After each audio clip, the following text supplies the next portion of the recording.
Hi, this is your astrologer Neil D Paris. Well, it's full moon time again. Yes, that time of the month. Everyone has a time of the month, right? And this is a chance for us all to kind of clear stuff out that we no longer need in our lives. Full moons do two things. They are endings of the cycle. New moons, as you've been following my vlogs before, new moons are new beginnings. We get to have an initiation as a fresh burst of energy into our lives. Full moons are when we are full.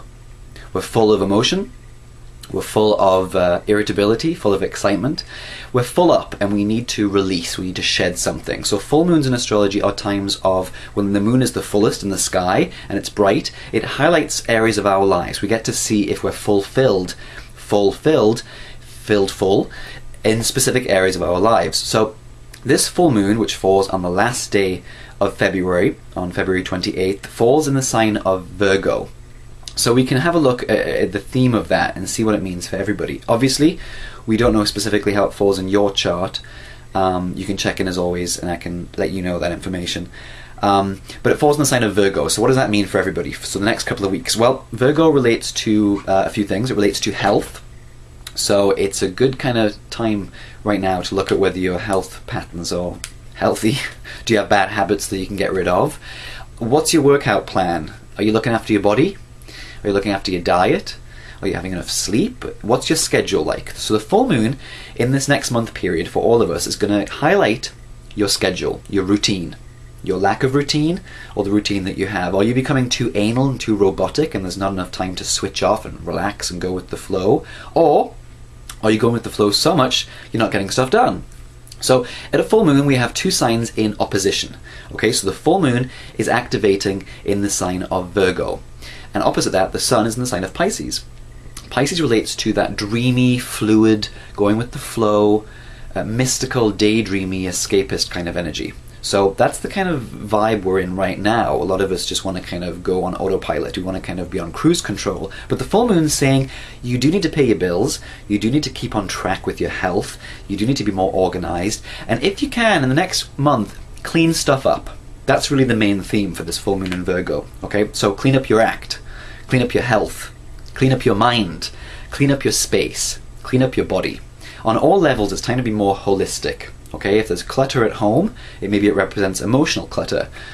Whatever's going on the inside will be reflected on the outside, and full moons are a good time to look around you and see exactly where you're at based on how you feel. If you're feeling off track, you'll see it, you'll know it, you won't feel as healthy. You might even manifest some sort of physical issue, physical ailment that you need to go and check out at the doctors. So a full moon is a good time to upkeep.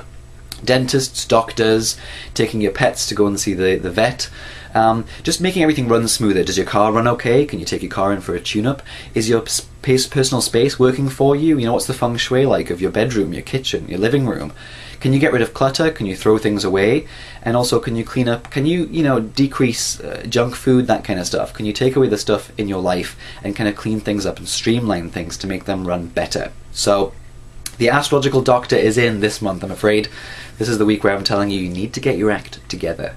So have daydream time, have switch off time, have relaxation time, but it is a full moon where you do need to keep yourself on track, and you might find that there might be some work stress, co-worker stress, and things that need to be adjusted with your schedule. Maybe you have to wake up earlier for some reason in the next few weeks, or maybe you need to go to bed earlier, that kind of thing.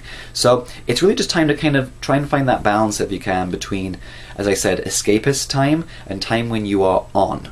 So it's time when you can switch off and time when you need to be on, because as I said, we can all be spiritual, but we are in physical bodies, and there are things that need to be maintained in the physical dimension. Otherwise they'll start showing signs of deterioration. Okay, so that's all I'll say on that point. One thing I will pass on to you too as well, if you haven't had a past life or karmic insight report, there's two reports that I offer at the website, which is it's a really good time of year during Pisces season to look at your patterns that possibly are self-defeating. And this will help you during this full moon period, because the things that are not working are going to come up in your life. The things that are not working in your schedule, in your body, in your health, in your fitness program. Things that are not working in your life will make themselves known, so you can fix them or ditch them. Bad habits or maybe there's something in your life that's breaking down and you're getting to see that's not working quite right. Maybe you can improve it. So it's really a self-improvement kind of time. So 2 reports that I have for you is the past life report and the karmic insight report, which show you patterns that you've carried, possibly self-sabotaging patterns that are keeping you stuck. So if something's been going on in your life, it's a good time during Pisces season, the last sign of the zodiac, to see what patterns you're repeating. Patterns from other lifetimes you've carried over, and we all have those self-sabotaging behaviors, yeah, things that keep repeating. Why is this happening to me again? Why am I doing this? Some parts of your personality in your life that don't seem to work that well, or they could be working better for you. So I would recommend those 2 reports for you to help you out during this full moon in Virgo period. And as always, I'll be here as your Astro counselor to help you through these cycles ahead. So clean things up, get things organized, and if you can, even on a simple level, just kind of clean your space wherever you're at. Do your laundry, do your chores, just try and get things kind of a bit more organized and simplify. If you're getting into a difficult space emotionally in the next few weeks, keep it simple. How do you feel? And what's the best approach? How can you make yourself feel better? You can either look at the problem, or you can start moving towards the solution. And you know, that's the best way to go. Move towards a solution. It will feel a hell of a lot better than constantly focusing on the problems. Full moons are a time when we can get irritable, can get over emotional, but emotions are good. They're showing you if you're on track with yourself. If you're feeling off emotionally, it's a message. Basically, it's time to get back on track with yourself, downsize, decrease, streamline, throw things away, get rid of those old emotions that you're dragging around, purge yourself, and you'll feel healthier, crisper, more vital, more alive, and life will get easier, I guarantee it. If you have any problems, check in with me, and I'll catch up with you very, very soon for the next vlog, okay? Talk soon, bye.